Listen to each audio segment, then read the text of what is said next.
today I'm delighted to have with me a Georgia State footballer. He's originally from Nigeria, but he's an American. Thank you so much, Mr. Victor, and welcome to our show. Thank you for having me. Thank you. Now, you are a Georgia State footballer. Maybe you can start by telling us the history of football. Okay. The history of football. The game of football is 4,000 years old, according to anthropologists. Prehistoric times, men and women, just as an activity in the community, would kick a round object all over the wide open spread areas.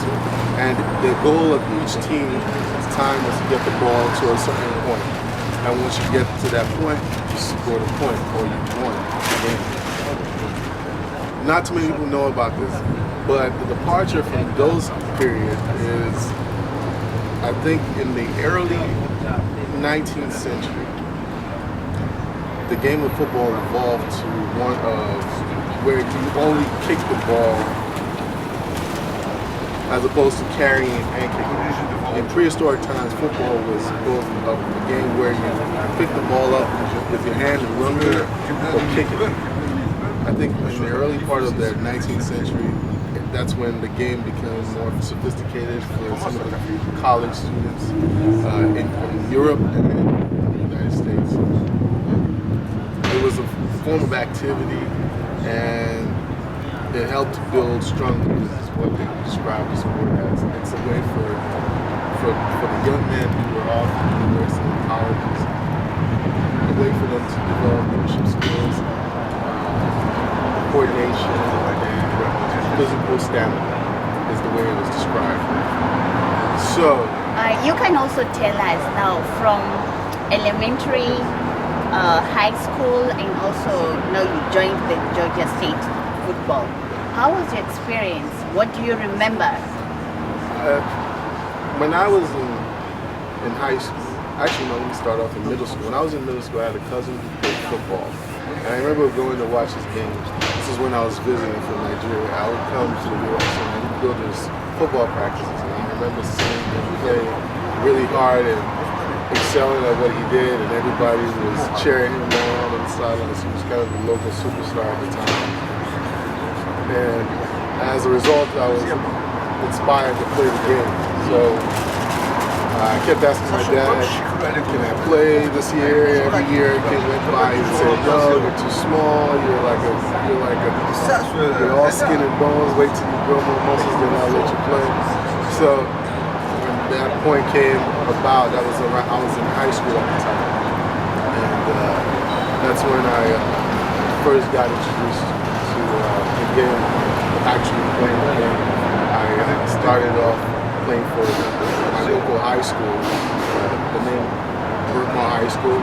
It's located in Lilburn, Georgia, and I started playing my sophomore year in high school. And I played up until my junior year. And after the junior year, I took a break, and when I got to Georgia State University, there were some guys at my school at the time who were trying to start up a football program, and they saw me on campus and they asked me if I wanted to be part of something that was They just saw you and they liked you? Well, they saw me and they saw this big 6'4" black guy that could probably beat anybody on the field, and they said, hey, can you come in and play with us? We have a full roster. We're going to have uniforms. It's going to be full helmet, pads, contact. And as a result, I said yes. I was willing to try it out.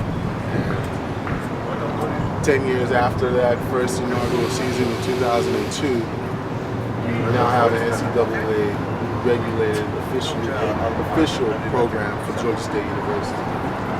Now we understand that the National Football League, it has a viewer of 100.5 million viewers.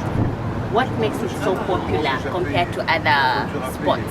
I think because of the population of the United States, we have 300 million United States citizens in our country. And that's just in our country. Not every one of them watches football, but we also have Americans that live abroad in Europe, in Canada, Latin America, all all over the globe, so they also tune in.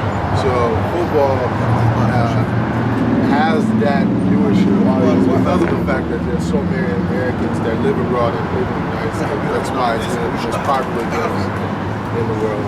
Now, make me understand this because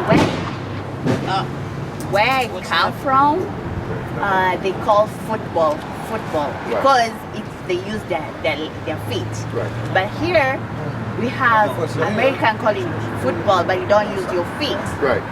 Now, to explain that, there's no clear origins for that. It's just something that Americans came up with. I think the first official American-style football game took place on November 6, 1869. And it was between the two colleges at the time, Rutgers University and Princeton. And I think at that time, football was just transitioning from this rugby style of play to what it is today.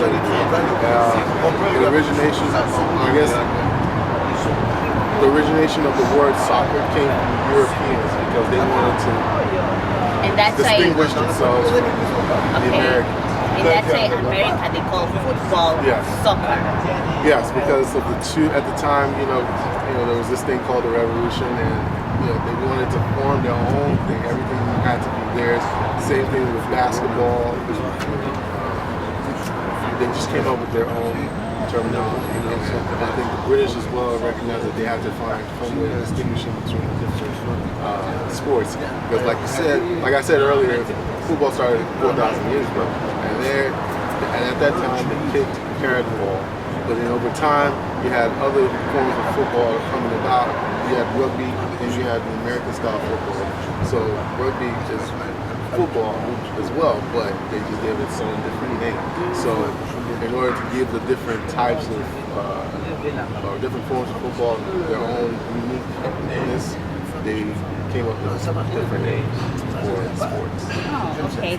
Now these footballers, they have so many health problems. They have Alzheimer's, they have brain injury and personality mood swings. What has the national football done concerning that? Well, I think the National Football League has addressed the issue by reaching out with awareness programs for the football players, kids in the communities who are playing football at the local level, high school or middle school level.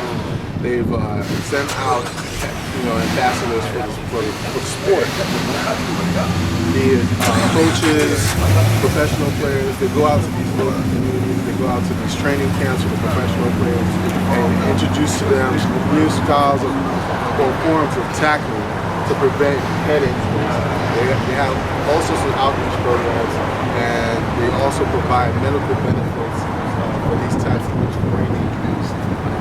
They test players annually to make sure that they're sound cognitively, and if there's ever any type of vicious hit during the game, players is required to sit out the rest of the game.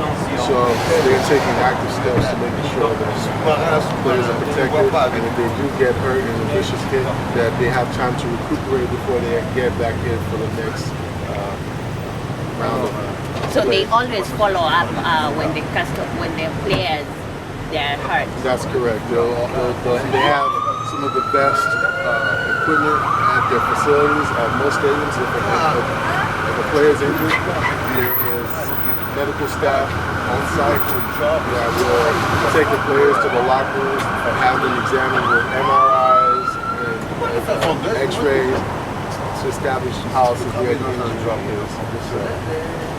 Now, besides supporting the footballers or the players themselves, what has the National Football League done to the society as an impact, as an inspiration to them? I think it's gotten more people into physical activity. A lot of kids growing up idolize some of these players, so obviously they want to be like them, so they'll go to the gym more often. They'll play sports in high school and middle school.